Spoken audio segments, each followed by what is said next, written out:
बहुत स्वागत है आपका हमारा समाचार में और मैं हूं आपके साथ दिव्या शिखाव। देखिए, कौन चाहता है कि जयपुर में ब्लास्ट हो? कौन चाहता है ऐसा कि इस कोर्ट परिसर को उड़ा दिया जाए? आखिर में किसकी इतनी हिम्मत है, किसकी, मैं कहूंगी किसके अंदर इतना जिगरा आ गया है कि जो इस कोर्ट परिसर को उड़ाना चाहता है? लगातार धमकियां प्रदेश में लगातार हाईकोर्ट को उड़ाने की धमकियां मिल रही है। मैं फिलहाल जो है राजस्थान उच्च न्यायालय के बाहर खड़ी हूं और ये 10वीं बार है जब इस कोर्ट परिसर को उड़ाने की धमकी दी जा रही है। लगातार इस परिसर को उड़ाने के लिए कौन उतारू हो रहा है? बार बार धमकी भरे मेल आ रहे हैं, बार बार धमकियां दी जा रही है कि राजस्थान हाईकोर्ट को उड़ा दिया जाएगा, उड़ा दिया जाएगा, उड़ा दिया जाएगा। ये सवाल निकल कर आता है कि जब इतनी धमकियां आ रही हैं, लगातार सरेआम मेल्स आ रहे हैं, ऐसी चीजें हमारी आंखों के सामने हो रही, तो किसी दिन क्या ऐसा हो नहीं सकता जो धमकियां दे रहा है वो इसे उड़ा भी सकता है? क्या कानून से लंबे हाथ, पुलिस प्रशासन से लंबे हाथ इन लोगों के हो जाते हैं जो इस तरीके के धमकी भरे मेल भेजने लग जाते हैं? ये कोई आज एक बात नहीं है, मैं आपको बताऊं, गत 31 अक्टूबर से ये सिलसिला जारी है। 31 अक्टूबर, 5 दिसंबर, 8, 9, 10 दिसंबर, 11 दिसंबर, 6 फरवरी, 17 फरवरी, 19 फरवरी, कल भी धमकी भरा मेल आया है। आज भी वही हुआ है, 20 तारीख है आज। 20 तारीख को जो है फिर से एक धमकी भरा मेल आया। वकील साहब खड़े यहाँ पे हैं। सर, लगातार जो है इस कोर्ट परिसर को उड़ाने की धमकियां दी जाती है, क्या कहीं ना कहीं जो है लापरवाही हो रही है जो लगातार 10वीं बार धमकी दी गई है? नहीं, लगातार इंटेलिजेंसी की लापरवाही है कि माननीय ऑनरेबल हाई कोर्ट सुरक्षित नहीं है। ऑनरेबल जोधपुर हाई कोर्ट में भी धमकी आई है। ऑनरेबल हाई कोर्ट में यहाँ भी रेगुलर जो सुनवाई हुआ है वो बाधित हो रही है। बड़े बड़े मतलब जिनके बड़े परेशानी हो रही है क्लाइंट्स की, वो आ रहे हैं और वो रेगुलर सुनवाई नहीं होने की वजह से उनको बड़ी निराशा मिलती है। एडवोकेट अपना पूरा परफॉर्मेंस तैयार करके आ रहा है, उसके बाद में भी रेगुलर फंक्शनिंग नहीं कर रही हैं कोर्टें। और ये लगभग 8-9 बार यहाँ पर ऑनरेबल हाई कोर्ट में जयपुर में धमकी आ गई, लेकिन कहीं ना कहीं ये पुलिस तंत्र की, प्रशासन की लापरवाही है जो ये एक्यूरेट व्यक्ति के पास में उसका सॉल्यूशन नहीं कर रहे। और ये समस्या एज इट क्यों बनी हुई है। मतलब इंटेलिजेंस ब्यूरो जिस पर हम भरोसा करते हैं वो नहीं पहुंच पा वो रही नहीं एक पहुंच, व्यक्ति विशेष बस पर कि कौन है। एक बार जैसे ही आती है बस आओ प्रशासन परिसर द्वारा खाली आकर करवा देते के, हैं। स्क्वाड डोंग आ गए, पुलिस प्रशासन आ गया, उसके मेटल डिटेक्टर आ गए, वो देख करके चलो हाँ, जो होगा। बस सब सब तीतर बीतर कर देते हैं। लेकिन अब बताइए, जो को जिनके केस चल रहे बेचारे दूर दराज से बड़ी बड़ी गांव के लोग प्रॉब्लम, आते हैं। केस जिनके लग रहे हैं, जो पीड़ित है उनकी पीड़ा से ज्यादा एक रेगुलर एडवोकेट की पीड़ा है। वो रेगुलर एडवोकेट उस एक केस के लिए कितने तरीके से सुबह उठता है, उसका उसका तैयार करता है, और वो यहाँ आने के बाद में उसको जब एक्यूरेट माहौल तैयार नहीं मिलता है तो वो बिल्कुल नर्वस हो जाता है। और पार्टी को जवाब नहीं मिलता। पार्टी बहुत लंबी, यहाँ 200-200 किलोमीटर, 250-250 किलोमीटर चल करके आते हैं, और यहाँ आने के बाद जब ये होता है कि भाई आज तो फिर वही धमकी आ गई, तो इसका सॉल्यूशन तो इंटेलिजेंस ब्यूरो को एक बार हो जाए, जब तो बाय द दस रेगुलर 10वीं बार सर। रेगुलर यही हो रहा है, हाँ, तो इसका तो कोई समाधान ये समाधान होना हो चाहिए। नहीं पा रहा। बहुत शुक्रिया सर। सर, बिल्कुल ठीक कह रहे हैं, परिसर अभी खाली है। जरा देखिए, अगर ऐसी स्थिति है जब 10वीं बार जो है प्रशासन इस पर लगाम नहीं लगा पा रहा है, 10वीं बार में उस व्यक्ति का पता नहीं लगा पा रहा है कि कौन है भैया जिसके हाथ इतने लंबे हो गए हैं कि लगातार मेल्स किए जा रहे हैं कि हम इस परिसर को उड़ा देंगे।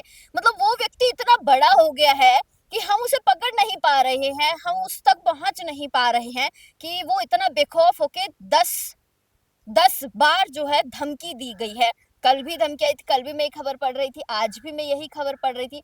ये परिसर देख लीजिए, इधर भी पूरा सूना पड़ा। इधर तो नहीं भी देखेंगे तो आप इधर देखिए, बेचारा कोई आने वाला हो वो तो आने से पहले 100 बार सोचेगा, क्यों, क्या पता मैं कोर्ट जाऊं और मैं उड़ ना जाऊं कहीं। तो ये बड़ी विडंबना होती जा रही है धीरे धीरे कि प्रदेश में ये जो माफिया सक्रिय हो रहा है, जिसे धमकी वाला माफिया मैं कहूंगी, कि जो धमकियां देता है, सरेआम डराने की कोशिश करता है, मेल्स के थ्रू कई चीजों से डराते हैं लोगों को। और अब तो आप सोचिए कि जब एक कोर्ट परिसर ही सुरक्षित नहीं है, एक वकील सुरक्षित नहीं है, यहाँ आने वाला आदमी सुरक्षित नहीं है, यहाँ का सिक्योरिटी गार्ड सुरक्षित नहीं है, यहाँ के लोग सुरक्षित नहीं है, मैं सुरक्षित नहीं है सर। अगर अभी बम फट जाए तो कोई जिम्मेदारी लेगा इसकी? गवर्नमेंट लेगी। 10 बार हो गया सर, 10वीं बार धमकी आई है। 14वीं बार है शायद। 14 बार जो है धमकी, शायद।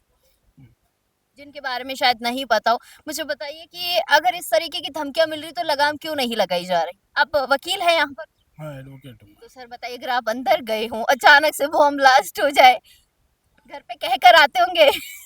अब वकील है, वकील तो हमेशा ही काला कोट पहनता है, तो हमेशा ही रिस्क पे रहता है। रिस्क में रहता है तो घर वालों को बोल के ही चलना पड़ता है।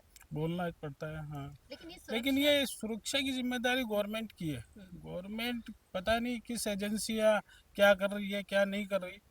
और ये तो फेलियर ऑफ द एजेंसीज है कि वो क्यों पता नहीं लगा पा रही कि किस वजह से ये कहाँ से आ रही है। और धमकियाँ मतलब वकील साहब, मैं ये तो कह सकती हूँ कि कुछ ना कुछ बड़ा हो सकता है अगर इन चीजों पे लगाम नहीं लगाई गई तो। जैसे कल परसों है तो वो स्कूलों में भी आई है, हॉस्पिटल्स में भी स्कूल, आई है। ये केवल कोर्ट्स में ही नहीं आ रही है, ये हर जगह आ रही है। और इस पे तो एनआईए को मेरे हिसाब से एक्शन लेना चाहिए, क्योंकि देश की सुरक्षा की बात है। तो इसके लिए तो नेशनल सिक्योरिटी एजेंसी है, एनआईए है, तो उसको कदम उठाना चाहिए। इंटरनेशनल कोई यदि आईपी एड्रेस इंटरनेशनल यदि कुछ है तो वहाँ से कोई भी उनको मदद चाहिए, वो है अभी तो गवर्नमेंट के लेवल पे हो सकता है। क्योंकि ये सुरक्षा एजेंसी भी कई बार क्या होती है कि इंटरनेशनल आईपी एड्रेस नहीं मिल पाता है उनको। 14 बार में साहब ट्रेस नहीं हो रहा तो फिर कौन सी बार में ट्रेस करेंगे? जब ये उड़ जाएगा तब फिर अब तो ये यही बचा है। अब तो जो भी है गवर्नमेंट के हाथ में है। आम आदमी तो कर नहीं सकता ना इसको इन्वेस्टिगेशन। हाँ। चलिए, बहुत शुक्रिया है सर। घर पे बोल के आए हैं भैया बार बार धमकियां मिल रही हैं, पता नहीं सुरक्षित लौटू या नहीं लौटू? देखिए, जो भी ये धमकियाँ मिल रही है ना, ये धमकी देने वालों को पकड़ना चाहिए। पकड़ना चाहिए। हाँ, कानून जो भी इन इससे जुड़े हुए लोग हैं, जो ईमेल के माध्यम से धमकी देते हैं, फ़ोन के माध्यम से धमकी देते हैं, इनको पकड़ के इनको मुकदमे दर्ज करने चाहिए और इनको गिरफ्तार करना चाहिए। और इनको किसी प्रकार की बेल जमानत नहीं मिलनी चाहिए, क्योंकि इन धमकियों के कारण पूरी न्याय व्यवस्था प्रभावित होती है। वकील समुदाय, आम जनता, जिनकी कोर्ट के अंदर प्रोसीडिंग होनी है, डेटें लग रही होती है, वो बेचारे आ जाते हैं पर प्रोसीडिंग ना होने का निराश होकर लौट जाते हैं। तो ऐसे लोगों को गिरफ्तार करके उन पर सख्त से सख्त कानूनी कार्रवाई करनी चाहिए। आज भी परिसर को जो है, कोर्ट परिसर को धमकी मिली, खाली करवाया गया ये परिसर? देखिए, कोशिश की जाती है पुलिस प्रशासन की तरफ से, सारी जांचें की जाती है। और हमें तो ये लगता है कि जितनी सुरक्षा हाई कोर्ट को, सेशन कोर्ट को गवर्नमेंट के द्वारा दी जाए वो बेहतर है। और ये मनचले लोग हैं जो ऐसे धमकियाँ दे देते हैं, जिससे पूरा न्यायालय प्रभावित हो रहा है। तो हमारी तो यही मांग है, ऐसे लोगों को पकड़ के सख्त से सख्त कानूनी कार्रवाई उन पे की जाए। चलिए, बहुत शुक्रिया। आपको पता है या धमकी मिल रही है लगातार, आप यहाँ खड़े हो और अभी बम ब्लास्ट हो जाए तो? अभी हो जाए तो हमको तो क्या पता, हम तो अभी करौली से आए, हमें तो अभी यहाँ आके अभी समाचार सुन रहे दूर दूर हट जाओ। 10 बार इसको धमकी मिल गई है कोर्ट को उड़ाने की। थे। ऐसे कैसे हो सकता है, इसमें तो बहुत जनता रहती है। हाँ, लापरवाही है। और लापरवाही है ना? ऐसे तो नहीं हो सकता ना। आप तो थोड़ा दूर खड़े हुए हैं। तो देखिए, लगातार 10वीं बार जो भी वकील साहब कह रहे हैं, मैडम आपको पता ही नहीं है कि 14-15 बार जो है धमकियां मिल चुकी है। सर थोड़ा साइड में होके चलिए, क्योंकि बार बार कोर्ट परिसर को धमकी मिली जा रही है। क्या पता कि किस दिन उड़ जाए। ये रियलिटी बता रही हूँ मैं, हंसने का विषय नहीं है, क्योंकि लगातार 10वीं बार धमकी। आप अभी जरा इधर का नजारा देखेंगे ना, अंदर का बिल्कुल ऐसे सुनसान पड़ा है। एक धमकी से जो है, मतलब आदमी डर के खौफ में रहे, डर के साए में रहेगा। मैं उधर भी नजारा आपको दिखाऊंगी, भैया इधर दिखा रहे हैं। ये रियलिटी है कि बार बार जो है कोर्ट परिसर को धमकी दी जा रही है। क्यों धमकी दी जा रही है?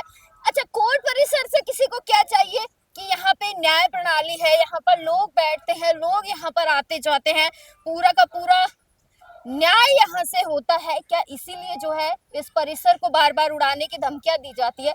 ये बड़ा सवाल बन जाता है अगर ऐसे चीजों पर लगाम नहीं लगाई जाती है, ऐसी चीजों पे देखरेख नहीं की जाती है, खुदा न खास्ता ब्लास्ट हो जाए यहाँ पर, वाकई में जो है कोई घटना घटित हो जाए, कुछ हो जाए तो कौन जिम्मेदारी लेगा? ये बड़ा सवाल है। जरा आप नजारा उधर देखिए कि पूरा का पूरा जो परिसर है वो दो दिन से तो लगातार जो है धमकियां मिल रही हैं। आपने भी सुना था इस बारे में? सुना आपने? क्या सुना आपने कि धमकियां मिल रही हैं कोर्ट को? नहीं, कोर्ट को पेपर में पढ़ा था और मैं खुद आता भी हूँ, तो समझ में आता है कि धमकियाँ कोर्ट में के अंदर बम की धमकी है, इसलिए कोर्ट को खाली करवा दिया जाता है, जबकि कोर्ट से आगे कोई नहीं है। इसकी इन्वेस्टिगेशन क्यों नहीं हो रही? 9 दिन से जो कहाँ देने वाला कौन है उसका तो पता हो चलना चाहिए था। मैं तो ये कहता हूँ, मैं भी कोर्ट में मुझे आते हुए बहुत समय हो गया। ये सरकार जो है, जिसे लोक कल्याणकारी संस्था कहते हैं, वो यहाँ पर आकर के झूठ बोलती है। मेरा केस है जिसके अंदर गलत एफिडेविट तक फाइल किया है। मैं तो सर मुद्दा ये पूछ रही हूँ अभी फिलहाल कि अगर कोर्ट परिसर सुरक्षित नहीं है तो आम आदमी कैसे सुरक्षित हो सकता है? नहीं, बिल्कुल नहीं हो सकता। मैं तो यही तो कह रहा हूँ मैं कि जब ये सरकार जो है सुनती नहीं है, चाहे कोई सी भी सरकार हो, मैं ये नहीं कहता कि कांग्रेस है या बीजेपी है या आम है या कोई सी है। मेरा कहना ये है कि सरकार की आंख बंद है, कान बंद है, कुछ भी नहीं सुनते हैं ये। और यही कारण है कि आम आदमी पिसता। लोग कहने को तो लोक कल्याणकारी संस्थाएं हैं, लेकिन सुनती तो कुछ है ही नहीं। आम आदमी क्या सुरक्षित रह गई है? खुद सरकार झूठ बोलती है, एफिडेविट तक झूठ देती है, तो इनसे क्या अपेक्षा की जाती है? ये तो भगवान ही मालिक है अब तो भगवान ही बचाने का। सर कह रहे भगवान ही मालिक है, लेकिन मैं भगवान ही मालिक से जानना चाहती हूँ कि अगर कुछ हो जाता है या जिस तरीके से बार बार 10वीं बार धमकियां मिल रही, भी वो वकील साहब कह रहे थे 10 नहीं मैडम 14 बार जो है इस परिसर को धमकी मिली है। ये परिसर में अगर ब्लास्ट हो जाता है कौन जिम्मेदारी लेगा? कौन प्रशासन जिम्मेदारी लेगा? कौन अधिकारी जिम्मेदारी लेगा? कौन सा महकमा जिम्मेदारी लेने को तैयार है? मुझे तो लगता नहीं, क्योंकि ये खेल हो गया है रोज का। धमकी देंगे, फिर भूल जाएंगे, परिसर खाली करवा लेंगे, वकीलों को बाहर निकाल देंगे, पुलिस महकमा यहाँ आ जाएगा, डॉग स्क्वाड यहाँ आ जाएगा, जांच की जो भी मैं कहूंगी कि सारे उपकरण यहाँ आ जाएंगे, जांच हो जाएगी और फिर थोड़ी देर बाद पता चलेगा यहाँ तो कुछ हुआ ही नहीं है, धमकी ही खोखली थी, खाली थी। तो क्यों ना जो है इन पर लगाम लगाई जाए समय रहते हुए, क्योंकि ये समय ऐसा है कि कब क्या हो जाए पता ही नहीं चलता। तो 10वीं बार बहुत बड़ी बात है कि जब एक परिसर को उड़ाने की धमकियां दी जा रही लगातार प्रदेश में, और वो भी ऐसे टाइम पे जब विधानसभा चल रही है, तब भी देखिए आप सुरक्षा की इंतजाम है, सुरक्षा जीरो है, सुरक्षा जीरो से भी जीरो स्तर पर जाती हुई नजर आ रही है। खैर देखिए, हमारा तो फर्ज है कि जितनी जल्दी हो सके हम तो यही कहेंगे कि इन चीजों पर लगाम लगाई जाए, रोका जाए, कौन कहाँ से धमकियां दे रहा है उन लोगों को पकड़ा जाए। क्या कोई मनचले हैं या कोई आम नागरिक है या कोई संगठन है, कोई गिरोह है जो ऐसी वारदात कर रहा है? इन पर कहीं ना कहीं लगाम लगाना, नकेल कसना बहुत जरूरी है। पुलिस प्रशासन के लिए भी बहुत बड़ी चुनौती बना हुआ है और इस चुनौती से निपटना कहीं ना कहीं पुलिस के लिए वो भी एक चुनौती बन चुकी है। खैर, तमाम छोटी बड़ी अपडेट्स के लिए बने रहिएगा हमारा समाचार के साथ।